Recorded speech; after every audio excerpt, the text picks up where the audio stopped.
రైతులు నూతన వ్యవసాయ సాంకేతిక పరిజ్ఞానాన్ని అలవర్చుకోవడంలో వ్యవసాయ యాంత్రీకరణ ఎంతో ఉపయోగపడుతుందని దుబాక డివిజన్ ఏడీఏ మల్లయ్య పేర్కొన్నారు. డ్రోన్ స్ప్రేయర్ ద్వారా తక్కువ సమయంలో ఎక్కువ విస్తీర్ణంలో పంటలకు పురుగుమందులు, తెగుళ్ల నివారణ మందులను సమర్థవంతంగా పిచికారీ చేయవచ్చని తెలిపారు. అలాగే కార్మిక వ్యయం తగ్గడంతో పాటు మందుల వినియోగం కూడా నియంత్రితంగా ఉండి రైతులకు ఆర్థికంగా లాభదాయకంగా ఉంటుందని సూచించారు. ప్రజాపాలన ప్రగతి ప్రణాళిక 99 రోజుల కార్యక్రమంలో భాగంగా సిద్దిపేట జిల్లా తొగుట మండల కేంద్రంలోని రైతు వేదికలో వ్యవసాయ క్షేత్రాలు, వ్యవసాయ యాంత్రీకరణ, సౌర విద్యుత్ అంశాలపై రైతులకు దుబాక డివిజన్ ఏడీఏ మల్లయ్య, విద్యుత్ శాఖ ఏఈ శ్రీధర్తో కలిసి అవగాహన కల్పించారు.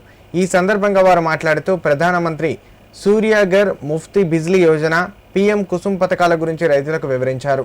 అర్హులైన రైతులు తమ వ్యవసాయ క్షేత్రాల్లో సోలార్ విద్యుత్ కేంద్రాలు ఏర్పాటు చేసుకుని బ్యాంకుల ద్వారా రుణ సదుపాయం పొందవచ్చని తెలిపారు. అలాగే మిగులు విద్యుత్ను ప్రభుత్వానికి విక్రయించే అవకాశం కూడా ఉందన్నారు. సబ్స్టేషన్కు 5 కిలోమీటర్ల పరిధిలో ఉన్న రైతులు తమ వ్యవసాయ క్షేత్రాల్లో సోలార్ విద్యుత్ ప్లాంట్లు ఏర్పాటు చేసుకోవచ్చని చెప్పారు. ఈ కార్యక్రమంలో ఏఈఓ రాజేష్, విద్యుత్ శాఖ సిబ్బంది, రైతులు పాల్గొన్నారు. మహిళా గ్రూపులకు కూడా మనము 50% సబ్సిడీ మీద లోన్ ఉంటుంది.